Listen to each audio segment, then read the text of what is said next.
All right, the time has finally come for me to make this video because I've been patiently waiting for my bike to finally be finished, and here it is. This is my 2018 Suzuki Rmz450 that I have just refreshed and updated by pretty much doing some bargain hunting, buying used parts I found online, just looking for the best deal I could get for the stuff I wanted. And so this video is just going to go over this bike, what it's been through, and what I've recently done to it before I jump on it, ride it, and start getting it scratched up. And as you can see, I am very ready to do that here. Got my gear on, ready to go here. But I figured, what the hell, should make a video of this bike, savor the moment of nice clean plastics and new graphics and all that while it lasts there. So a quick history here. I'm 37 years old. I've been riding since 1992, but there's been a large gap in my riding time there. In my 20s, I had to take some time off because life just didn't allow for dirt bike riding at the time, unfortunately. But when I grew up riding there, I got to grow up doing some racing around some really talented guys. In fact, one of my good friends went on to become a pro and a factory rider, and he actually had a big part to play in some of the parts that are on this bike now. So I got this bike brand new in 2018, December of 2018. This was a leftover. The 2019s were on the floor, and this thing was pretty much being gotten rid of for $5,700 new, before tax and all that other crap. But still, this bike's retail price is $8,800, I believe. So it was pretty much $3,000 off the retail price, the MSRP of the bike there. I couldn't say no, obviously. I bought it, and the only real videos that have had success on this channel here have been videos I've made about this bike. So I guess got to give the people what they want. In fact, the last video I made about this bike, just to pat myself on the back, I actually seem to be getting better numbers than MX Revival, which is weird to me because I love MX Revival. I'm just some dick with an iPhone here, but whatever, right? So anyways, this bike put in 3 years of good hard work there. It did a little bit of everything from hard motocross, trails, enduro, just general riding around. It's been through a lot, and it's been a really great, reliable bike. If you're considering getting an Rmz450 and you're wondering if it's reliable, oh hell yeah, it's reliable, man. Definitely. I'm really good about cleaning my air filter and changing my oil and all that stuff, but still, this thing has really held up. So when I bought this bike brand new, I hadn't have bought a brand new bike since 2005. It was a 2005 KX250 two-stroke was the last freshie I had before this, so long ago. And when I bought this one new, I said, you know what, I'm gonna get everything I can out of the components that came with the bike. And I did. I used the stock tires, the stock chain, the stock sprockets, and this and that, bars, grips, until they were worn and ready to be replaced there.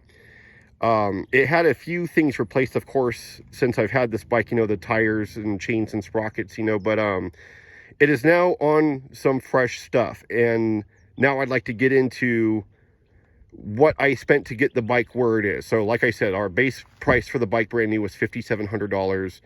And pretty much the goal was to spend less than $3,000 on improving the bike, therefore making the bike still under the MSRP there, including all the this and that's there. So let's start off with what I think is the most important part of the bike there, the tires. So this bike comes stock with some Bridgestones that are apparently quite heavy tires, and that's something that's making this bike as heavy it is. But I decided to go with the good old Dunlop MX33. I live in the desert of Southern California, just down the road from Cahuilla Creek MX. If you're familiar with that place, leave a shout in the comments and look for me to be out there real soon there. I can't wait to get this thing back out there. But word around the streets is that the MX33 is the fan favorite there at a particular track there. So I decided to lace up a fresh set of MX-33s. They're really excited there. Before that, I was on Pirelli Scorpions. I got a set for $125 for a set of Pirelli Scorpions before. It was the cheapest set I could find. These were, it was $180 for the set. It was $100 for the rear and $80 for the front there.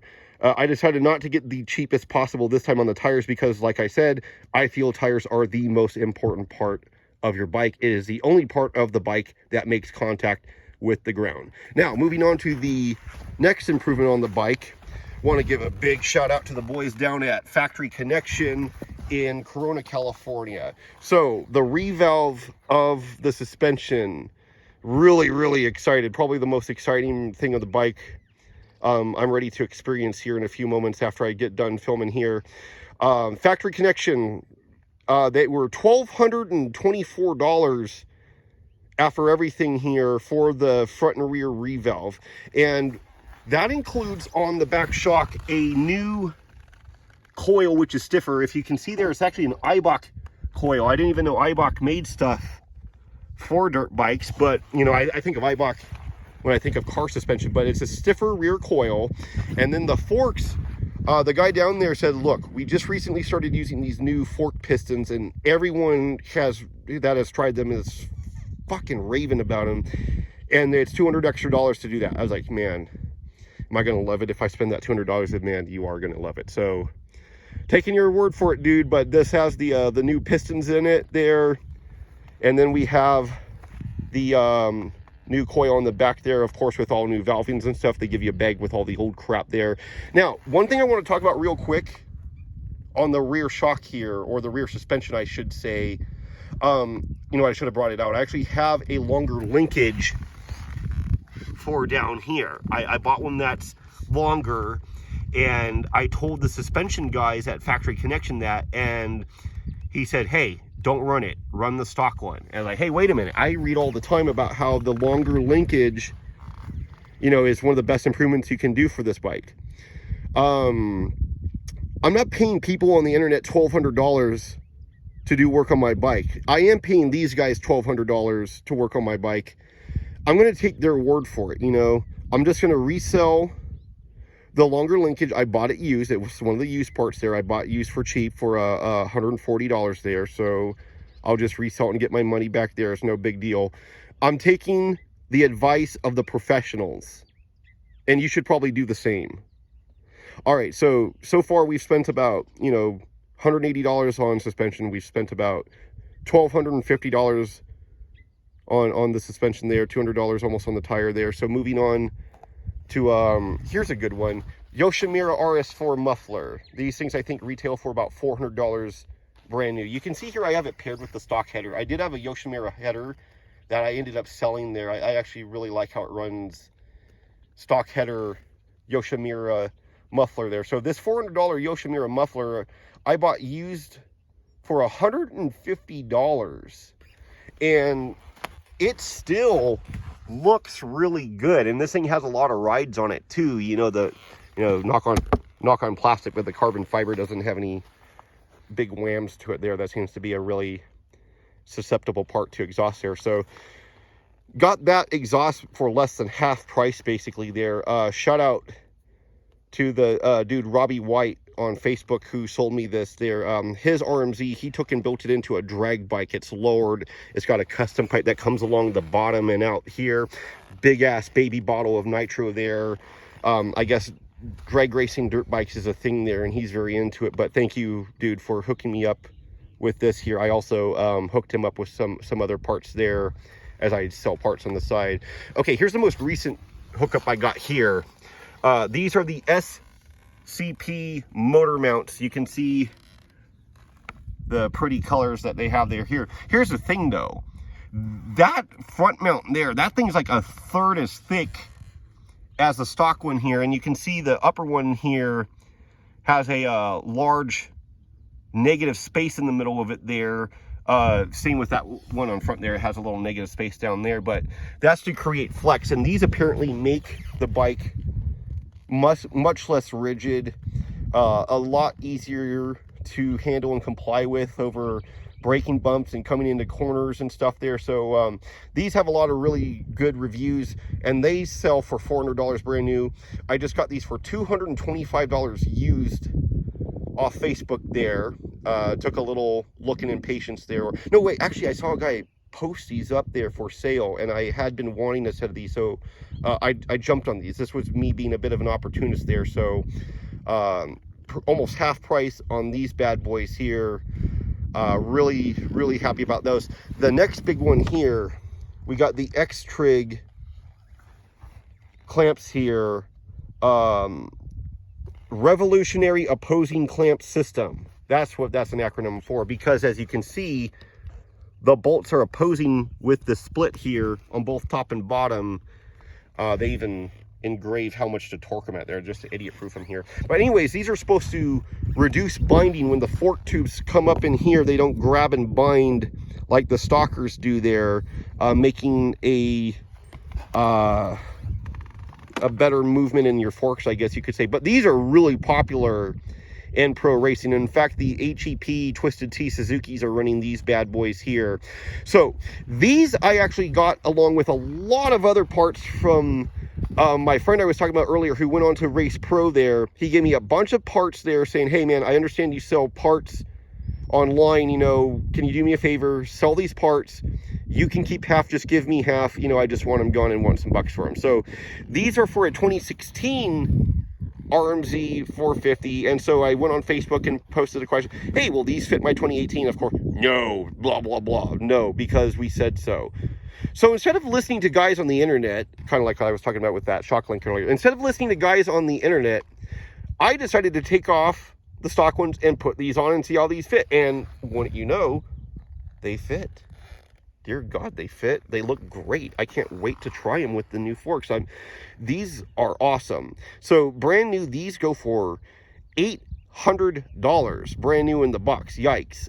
This particular set had been used a bit. He still had the box. The box is messed up, but he still had the box. But you could tell they had been used a little bit there, you know, or at least put on a bike previously there. So the deal was, you know, I sell the parts, give him half of what I sell them for, and keep the half. So what I decided to do with these and a few other little this and that's there that I'll get to, sell the, or pay him half, you know, I pretty much, hey, these sold for $600, you know, because 800 new, so 600 I think is a great reasonable price. So he would expect to get $300 for these clamps. So you can probably do some quick math here. Wait a minute, dude, you just got $800 clamps for $300. Damn right I did. Awesome, love it. So the bars here, these are only 60 bucks on eBay. Pro Taper Evos there, really likable bars here. They even came with some bar clamps and grips there, all for 60 bucks. I end up throwing the grips on another Restore bike there, but really love the blue on these. The grips, I like to do double donuts just because I'm really bad at getting a nasty blister on my thumb there. But I got the double donuts on these new, these are Pro Taper clamp-on grips. I was running the ODI IMIG grips previously and really like those. These are really good looking. I like the light blue there. I think they tie in well with the graphics there. But these have like a little window cushion thing in them too. Interesting there. See how those feel there. I kind of like a more firm grip. I don't like a big squishy one there, so I'm liking those so far. These actually have a couple rides on them here. The plastics here are all brand new, and it was $125 for the kit. This is in the service kit I got off eBay there. It comes with the front fender, the front number plate, the fork guards, you know, shrouds, panels, and rear fender there. I decided to go with the blue and yellow kit. They give you quite a few options there, but I got the blue radiator scoops with the blue fork guards and the blue number plates there. You know, supporting Ukraine here, you could say here, with all the blue and yellow, but looking good. I really like the blue and yellow Suzuki look. These graphics here are the 2019 GGR factory team graphics here. Really like them. They got a cool matte look to them there. I really like the 2020 graphics there too. That had a lot more yellow there too, but I found a cool deal on these. It was 75 bucks for the set here. which you see, came with the sides here, the fork boot covers here, the front number plate, I'm sorry, the front fender graphics here. It didn't come with swing arm graphics and didn't really come with a rear fender thing there. I kind of made my own up here, as you can see. But what it did come with, I'm going to pan over here real quick, is some extras. I got an extra fork cover. I got some extra radiator covers, extra airbox cover. Oh, actually, these are from that here. That's from Decal Works. That's a separate thing. But I got an extra set of radiator graphics here. If you look over here real quick, got the I think the less fancy ones on for now. I was considering getting new plastic for the fins and putting the ones with the blue there, but I got some extras there. Shout out to Decal Works on the custom number plates there. Those are 81 bucks, but you get to pick your style, colors, fonts, and everything there. So I hope you agree. I did a good job of tying these in with the graphics there. I like that the red kind of picks up with the red in the seat, the red in the graphics there. You gotta, the red in the Yoshimura there, you gotta kind of color coordinate there. So shout out to Decal Works for these awesome looking number plates there. Like you saw over there, they gave me an extra side plate for the other side here. It's weird, this one was a solid piece one there. That one there, it looks like they cut it up or something there differently, but that was cool of them. And then they hook you up with all these little number plate stickers here with your number on it there. I don't know if you can see over there, I got one on the back of the Sextera over there too. So that's pretty cool. So shout out to Decal Works. I'm really happy with how these look. I've never had these pre-printed backgrounds before, and man, they look great. I think it looks really, really sporty here. Moving on. Shit, so many damn things to list here, huh? Oh, the front disc guard here. This one I kind of splurged on here. Shout out to Bill I met on Facebook. He's the guy who apparently designed these and the other JGR graphics here, and he's been given a lot of their old stuff to sell. So this is a carbon fiber factory front disc guard there. That was 150 bucks. Man, what can I say? I've been making some bucks recently, and I just had to have it there. But I did want to protect this guy here. That's a new Galfer Racing front disc there. It's a floating disc. You can kind of see the little points there. And then it even has too, if you look here, a nice steel braided line. And then you come to the back, you got a rear steel braided line and a Galfer disc on the back. So once again, my homie who asked me to sell all those parts for him, same thing. These were brand new in the package there. I took them off and put the new ones on, and now I have the old ones in either backups, or I could even go and sell those, and I could sell the triple trees. And that's the cool thing about buying new parts. You still have the old ones, and believe me, man, you can sell used parts and make money on them. I've been doing it for a couple of years now just to help pay for this stuff because, it's not a cheap hobby. Man, those triple trees by themselves are worth around 150 bucks for the stockers.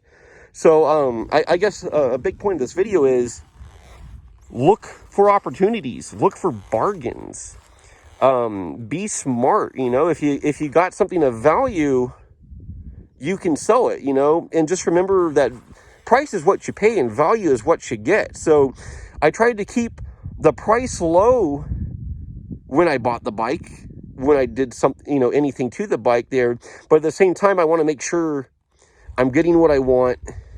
I like what I get. I'm not going to compare this bike to anyone's Honda, KTM, Yamaha, whatever you like to ride. That's great. I know the Suzukis get a lot of flack because they're not as developed as the others. They still use the Kickstarter there. But like I said, for $5,700, I really couldn't say no to this bike. It's been a great bike. And at 3 years into it now, I'm more excited than ever to ride the thing with all these recent improvements I did there too. Oh, real quick there too, I also threw in Henson clutch. It's the springs and the plates. It's still the stock basket there, which are still in great shape there. You know, I'm a vet and I don't slam my clutch too hard, so the basket's in great shape. But I removed the judder spring and replaced the plates. Before it was a tusk set over the stock, and now I've replaced the tusk with the Henson there. So that was another $200. And then the JE piston top end there. Shout out to Temecula Motorsports for doing my top end there. That was, let's see, the labor was like $330, and then the part itself was about the same, so about $700 on a new top end. So shout out to those guys for doing that there. This is my first 4-stroke, so I didn't feel like screwing nothing up bad there. So I yanked the motor out, brought them the motor, they did the top end, and then I put the motor back in, and here it is. I think that just about covers it, you know. So that being said, long video, damn, I usually don't make videos this long, so if you've stuck around this long, thank you very much. Ever since making the video before this about my bike, my subscriber number really took a big jump up there. So if you're a subscriber, thanks very much. I appreciate that there. If you like to subscribe, go ahead and ring that bell. That'd be really cool of you.